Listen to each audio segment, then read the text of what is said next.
All right, so we're here on the Untitled Podcast. My name is Alex, and I'm here with Andy, also known as Coach Crazy Train. I'll give you a second to introduce yourself if you'd like. Yeah, sure. My name is Andrew Osborne. I'm currently a sophomore studying at the Ohio State University. Big ol' H, baby. Love it. I was a professional coach in the Gears of War circuit for about 2 or so years.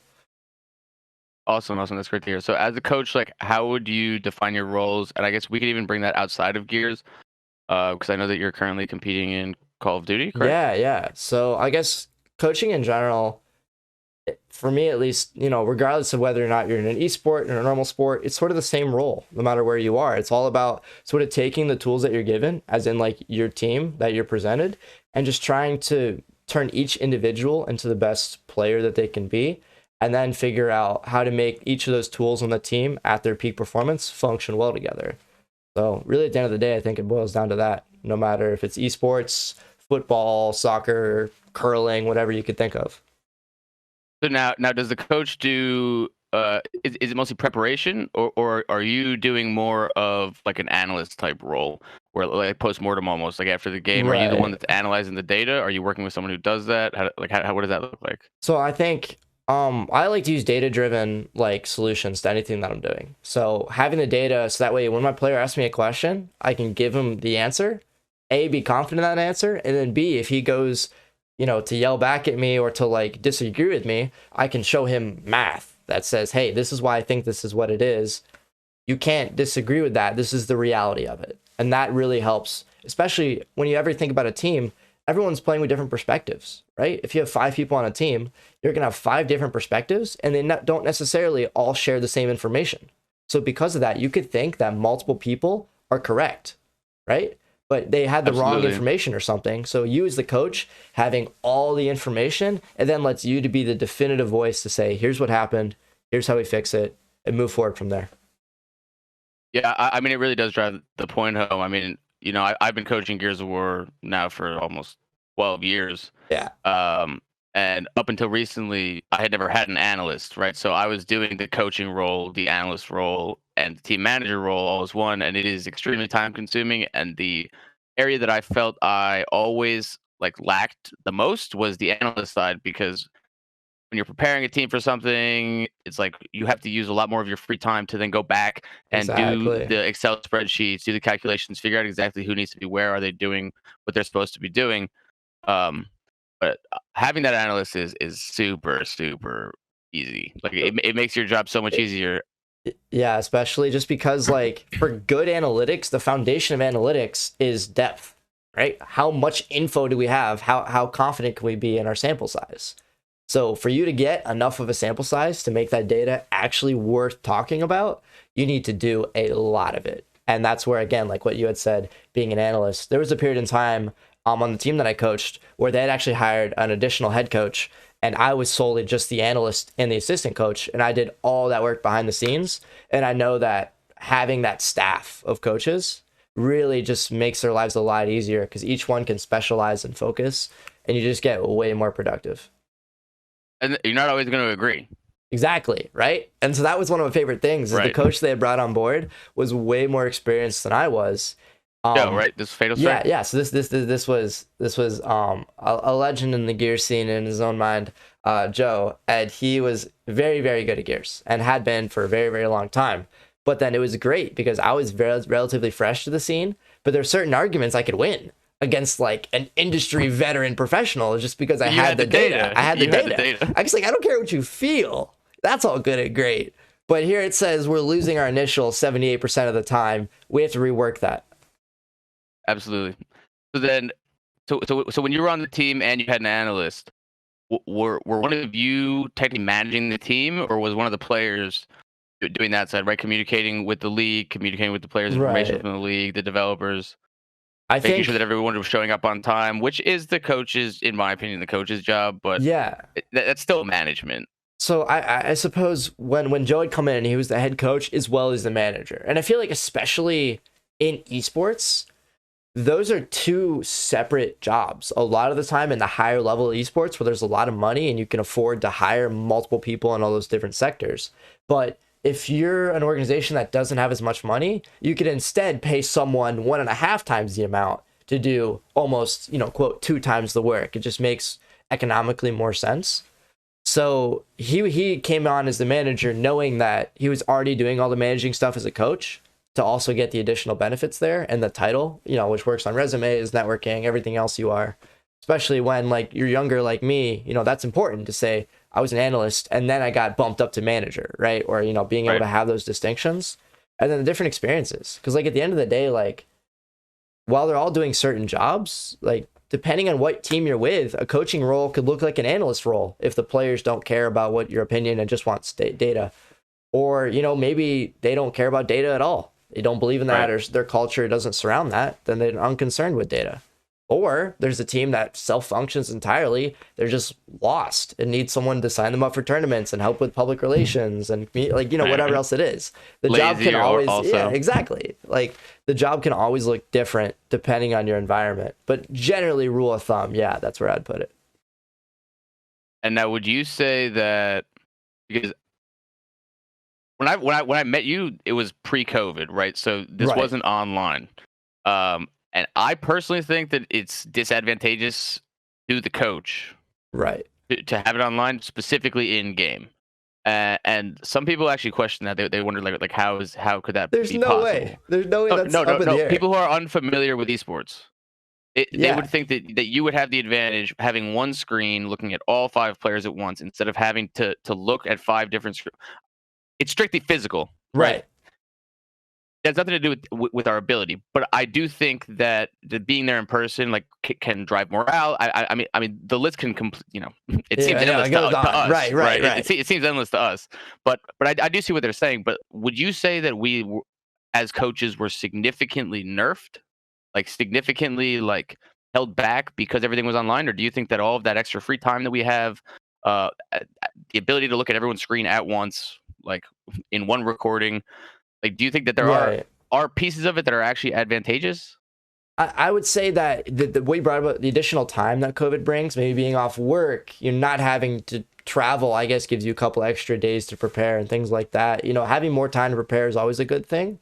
But I mean, to be there in person as a coach is so incredibly important. I mean, even if you go look at professional football, your offensive coordinator, he could be at home watching the game, something in real time, but he's up, in the boxes up there, looking down at the field, getting a sense of it in person, even though they could very well just be at home on the phone or on film. I mean, just being able to recognize people's body language, right?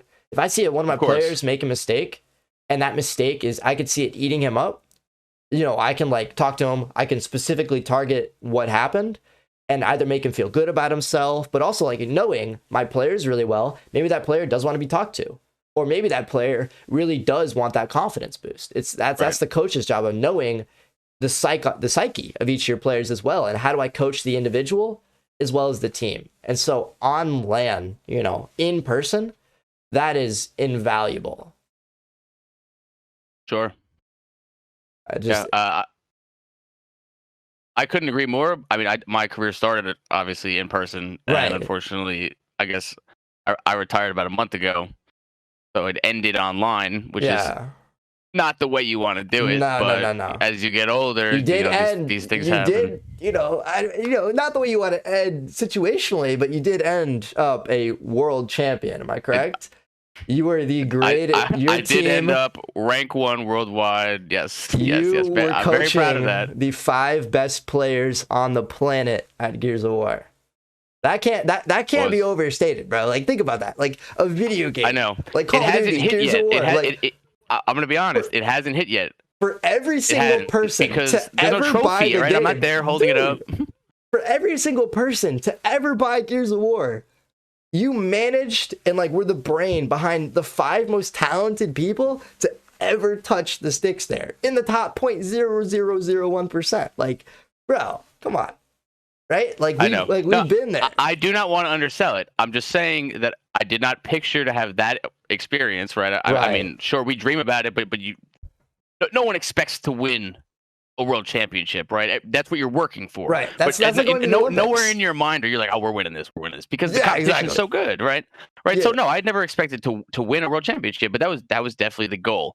But Was there a that time? goal, you picture it differently, right? You don't picture Yeah. it in your bedroom, because when it happens in your bedroom, you're like, do I just go shower now? Like what do you like? Yeah. Should I go make pizza Do rolls? I go outside and It's not the yell and same. dance, or what's going on? Yeah, it's not the same. Like, you're not hugging your team that you would spend 40 hours a week competing with. Yeah, exactly. I would say, was there ever a point in time going through that bracket, going through the teams? When did the thought first hit your mind where you were like, hold on, wait, we could win this?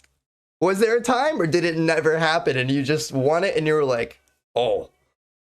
There were certain matchups that were a lot closer than I wanted them to be. But once we made it to Sunday, we weren't losing. Once you guys got to Right. So Sunday's the top so eight, had right? UIU beaten Pittsburgh Knights, that's the coin toss match. That was no confidence. The second we knew we were playing Pittsburgh Knights, we knew we were winning the entire event. Just because you guys had such a good track record against them, you matched up well we against were them. refusing to practice against them. We had dominated through them at other points in the tournament, and there was at no point in time did we respect them as a real opponent. I mean, sure, like, great team, great players, but they were not better than us. But they were not better than us. They were not nowhere near as prepared as we were. And I would say that's another big thing is about your guys' preparation. Obviously, that does come down to, the coach managing and understanding that level of preparation. But then also, again, going back to the online versus LAN thing, walking into like a multi-thousand-person stadium onto a stage, and then you look across the stage 50 feet away are the people you have no respect for. You're here to beat them. They're not like, that's electric. How do you trash talk someone who is 3,000 miles away in another country? Like, do I send them a DM on Twitter? Like, you suck. Exactly. Like, what am I supposed to do? I'm gonna send them a text message, say, haha, you suck. Like, it's not the same. It's not. And would you say that, like, so you've been like a lifetime career competitive gamer, esports, whatever you want to call it. Would you say are you a very, very like psychological person where you love to get in those mind games, or do you just cool, don't care, focused? Like, what would you say, like, where are you best at? No. Confidence. You have to take confidence into their heads. Like, you can be as confident as you want. But they have to know you're confident? But they have to know that I don't respect them. Right. So how do you make that known? I don't think I can give you examples here, but you can imagine that the things that I'm saying to them are not necessarily related to the game. Right. I'm trying to get in their heads. Right. Okay. Definitely. Is there a way when you're in their head? Like, do you see them make mistakes that normally don't? Yeah. And you can see it on their face. It's like, look at these little twitches. And they start like fuming, and then when you're really in their head, they'll start yelling at their teammates. Exactly, dude. And see, that's the thing. We don't get to see that online. I can't see, as a coach, I know one of my favorite things to do. I was widely known as like one of the most just like energetic, like just run around coaches there. You were. Absolutely. I was really high energy. You were electric. You were literally electric. Yeah. And like, I would always know if the other team was down bad, I would, it's time, boys. Everyone stand up. We're getting to work. Let's do this. Or there are other times where if the whole team's shouting and screaming, they make a huge play, like we messed up bad. I'm like, boys, focus right now. Don't even look at them. Right. And that's one of my favorite things to do. There's actually clips of me online on stream yelling at people, saying like, look at me, or like, you're wasting my time. Like, literally trying to make eye contact. For me, like, when I made eye contact, I was talking to your soul, dude. I was looking through you. Yeah. I love to do that. At least in Gears, they did remove like the trash talk aspect from the coach. They brought it back. Okay, yeah, so we could get penalized and then fined technically, but you would more likely just be removed from the stage. So I guess something to clarify for those who aren't familiar with the way coaching Gears of War works, your 5 players sit in front of you, and then you're wired into a headset where you can talk to your players, and it's a long wire, so you can like walk and look around your players' screens to get an idea of it. Yeah, at like 25 feet. You're like, all 5 of them are sitting next to each other. Right, so you're standing, literally looking over their shoulders. If you did, like, I think mess up a bunch, like say some shit you weren't allowed to, anything like that. Fuck. It's all good, bro. That was really kosher. They could pull you off the stage. I don't have a memory of that happening to any coach. Joe received warnings for trash talking. Joe is For very, very sure. active. Joe received warnings. I don't think they ever took it past warnings, and I think the way that they usually handled it was you'd get a warning a match. So Right. like just because you got a warning at 10 o'clock in the morning, it's not going to carry over to your 3 o'clock match. Like they weren't. Yeah. You didn't stack warnings. Okay. It was just they just had to make you calm down for a minute Right. and then Yeah. go. Dude, it's the most fun in the world playing a video game in real life. Because I honestly don't think there's an experience in the world like the hours and hours and hours you play online with someone's avatar, their gamer tag, their Twitter, and you walk into like an Airbnb or a house or like a stadium and you're like, oh, that's my dog. And you see him in person and like the vibe's already there. It's such a weird first experience. Right. Because you're quite literally meeting someone, but you've also spent hours and hours and hours being with them. Right. I don't think there's Practicing with anything them, like that. training Exactly. them, helping them improve. Right. Trust, building trust. There's a lot of trust on those teams. Most teams. There's some teams that get put together where they're just there because they're all good at the game and they don't really like play for each other or trust each other. And I feel like that gets exposed a lot. I think that's part of the that's a big problem in the amateur scene. I think think they're just assembling rosters of people that they think game or know are good at the game and really haven't spent the time to connect the dots. Like how do you fit into this roster? How would you fit into this roster? Like I know you're good, but are you gonna win that 1v1 up top? I don't know, but you want to play it, but I still don't know. Yeah, I would say another one of the really, really big things to think about is I feel like a lot of amateur players, amateur teams are so concerned with like, oh, I need to make the best team possible. I have to have the best gameplay, whatever else it is. I don't think that they understand that once you hit that top level, almost every player is on a similar area of skill. There's no one player who's like better, for a couple exceptions. I have a very, very, very, I don't know if I'd call it a hot take, but I think the reason some of these rosters get assembled is because we've been looking at 6 years of dynasty teams, right? Yeah. There are not teams that are playing to be the best anymore. There are teams that are just playing to break out of amateur bracket. And I think that's where their eyes are.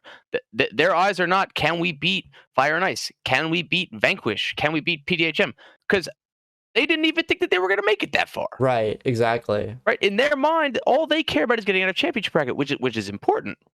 It's crucial. It's that's literally the first you step. literally have to do it, but you have to look beyond that. So like when you're reviewing VOD as like your old recordings, just for people who don't know what VOD is. Right, video on demand. Right.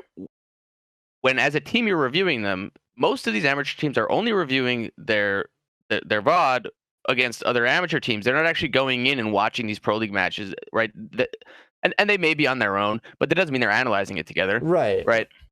I would say usually everybody who competes in a game is also a fan of the scene. Yeah. And there's, and I would say, or you would hope. You would hope at least, right?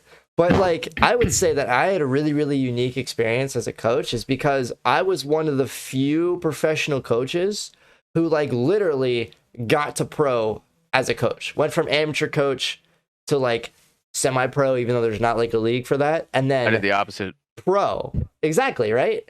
But like I went pro, amateur, pro. Yeah, right? So like it was weird because I worked with tons and tons of different amateur teams all the time. So like I've seen both sides of it. I've seen how professional teams operate. Shattered. I would see how the lower teams operate. And quite honestly, it has nothing to do with your ability and your skill. Yes, if you're better at the game mechanically than someone, you're going to beat them much more consistently. But it's how that team grows. What is your ceiling? Because if you get 5 really good players together and that's all you got, their ceiling is where they are right now. So if they're top 16 in the world, that's where they're at. All done. Right. Whereas if you get a top 24 mechanically skilled team who's constantly working and learning strategies specifically to counteract different teams and like talking to each other and growing each other, that's like, they're not theoretically, their only ceiling is how much time they have to improve. Right? They're just against the clock to how fast can we improve before the next major event. That's at least my take on it. So then I guess this brings me to my last question. I'm not sure how much time we have left, and this is not specific to any esport. So like a smaller esport, the coach plays probably less of a role but that's just on paper. So Right. I guess my question to you is if you look at the scale of size of esports, right? Yeah. Do you think the coach's role goes up and down? Do you think that's based on money? Do you think that's based on viewership? Or do you not think that it's scaled at all? Do you think that in every game the coach plays about an equal percentage Of the of the team team wins effort. role? Right. See, my first instinct is to say that there is an equal percentage of the coach's importance in all games. Because at its very, very core, like I said, the way the coach, good coaching, you can coach anyone. Like I don't know if you watched this one TV show. It's called Ted Lasso. It's about this American football coach who then gets sent to the Premier League to coach a Premier League team, and it's all about how an American football coach goes to coach actual football, and he has no idea about the sport. But like the principles that go across, a good coach, you're coaching people, you're not coaching a sport. Right. You're coaching people. How do you make these people the best they can? How do you make this team work, like I said earlier, at the highest level? However, I will say the more money involved there is, the more expectation there is. And I think that's one of the biggest things that gives this illusion of importance is the expectation. Because I honestly think that I put forth a lot of effort as a coach and had a really, really large impact. However, there could be a coach who was doing just the same as me, getting paid $2.8 million a year to go play League of Legends or coach League of Legends, in Asia. And he's doing the same things as me, but he's getting paid so much more because the expectation is so high. And if he falls below that, there's consequences. Whereas if I don't, those players are on McDonald's billboards. Exactly. They're quite literally A-list celebrities. Right. And so if there's no expectation there, you can fall below it and not really get punished, and not really get punished, not really get punished. And I feel like that's where the mediocrity comes in. Everyone, the games, people have complaints about the game, not getting paid enough, this or that. That's just excuses for that, that mediocrity, that level, that bottom bar, just to keep dropping. So you just have to establish yourself at better than that level and always stay there regardless of the circumstances. And then I guess if you want to get paid more money, either hope the scene grows or convince people through your consistent performance that those are translatable skills to a newer environment where the expectation's high and you can succeed at that level. All right, man. Thank you very much. This is very informative. Very informative.